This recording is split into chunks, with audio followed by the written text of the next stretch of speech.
Hey everybody, welcome back to my channel. Today, well, it's the same day. I just got done watching Hurt Bay, and it just killed me in here, man. I just need to watch something that would cheer me up. Do you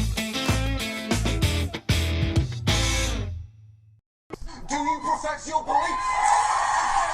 Do you profess your belief to not common existence? Then there is only one thing left for us to do. Let's go the Earth. You may know it as that blue thing Bruce Willis is always trying to save. Or from its famous collaboration with Wind and Fire. Nice. Or just simply as that place where George Clooney lives, America. The greatest country on Earth. You hear that, Denmark? America! Fuck yourself! I don't care what the World's Happiness Index says. Michelle Obama told me that we're #1 and her arms make me feel safe. The United Kingdom. Birthplace of the Beatles, and yet very much the world's Ringo. Oh. The United Kingdom, a place whose very name after this week's events is beginning to sound a bit sarcastic. France, Brexit. the Frenchest thing imaginable, a croissant sitting in a cafe eating a baguette, or maybe a mime feeding invisible cheese to his invisible mistress with a visible erection. Belgium, though Belgium does have one thing in common with Budweiser. Historically speaking, Germans refuse to acknowledge that it's even there. Nice. It's not real beer. Estonia, a country where, from the looks of it, they still worry about Shrek attacks. Finland.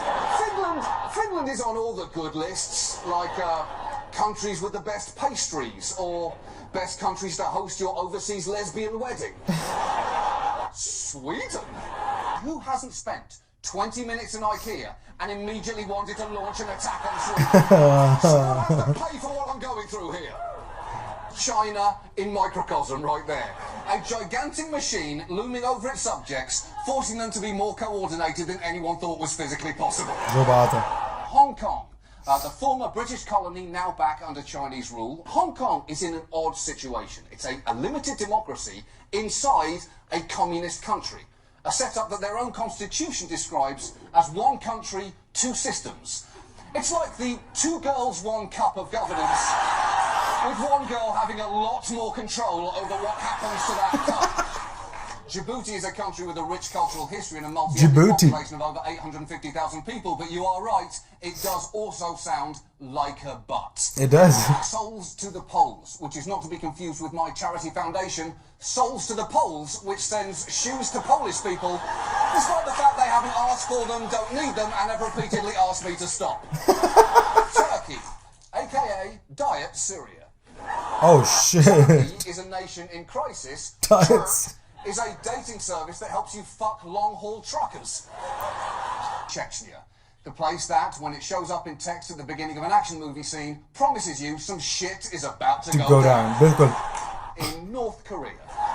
Avengers. Alphabetically speaking, the world's foremost Korea. New Zealand.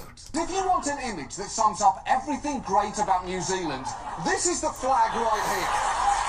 What Olympic team? This is when they wanted to change their flag. They had a competition and everything. We have 2 million people incarcerated. If we keep going in this direction, we'll soon have enough to populate an entire new country with prisoners. And trust me when I say, that is not a good idea. Oh shit, burn. The only good thing to come out of that experiment That's true, was Australia. Jackman, and that took 180 years. That's true. It was worth it, but it was a long time. But it was worth it. Worth it it. was worth it. Wolverine, worth it.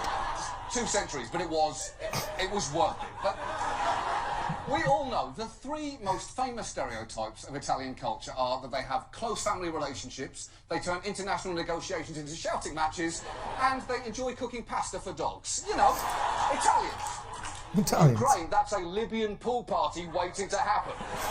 Argentine tradition, every bit as grand as the tango and hiding Nazis.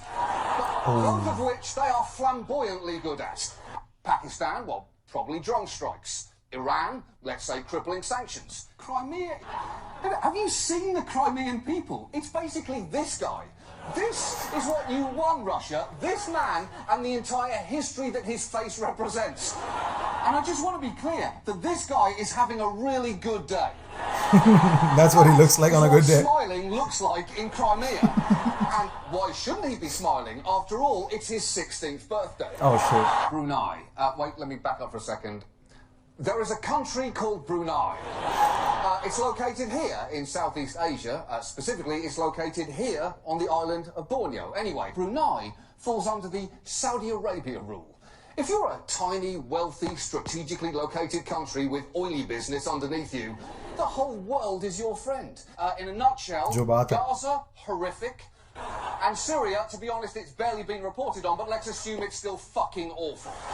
Germany, where the national motto is, let's stick to the present, shall we? Give me another one.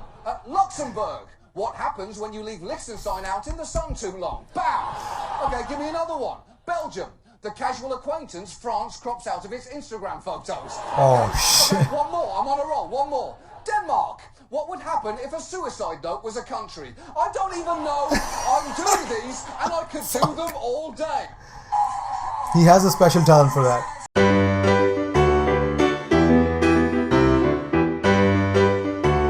Yeah, guys, so that was John Oliver. He's probably the smartest guy on TV in the world right now, I think. And he uses his position in a very, very good way. He uses it for the right reasons. He uses it to spread the right messages. If you don't watch his show, it can get a little boring because he gets all into lecturing people what to do and what not to do and what's real and what's fake. But it's really funny. It's hilarious. His writers, he himself, are really funny. They write the best jokes out of everyone in the whole week, and this is once a week show. I don't know why I'm endorsing it so much, because I love it so much. Maybe go ahead and watch this show as much as you can and find it wherever you can. I don't think he gives a fuck if you buy his show or not. Just watch it. I think that will make him happy, that will make HBO happy, it will make me personally happy. If you just watch his show, you will learn a lot. So yeah, that was John Oliver. His take on countries. He can just think of these things and just start spitting those disses on countries. Maybe I should try doing that. Give me a country. Mongolia. Chinese people that got kicked out of the house and then never were able to come back and then got lost. Azerbaijan. Sounds like somebody you know in your neighborhood who fixes the VCRs. I don't know. Mauritius. Mauritius. I can't say anything bad about Mauritius. It's a beautiful place. I don't think I'm as good as John Oliver, but I tried. Thank you for watching. Wait for the part 2. I will do another part of this. If you guys like it, press like. If you guys want something else, comment and subscribe. Either one. Alright guys. Shab khair.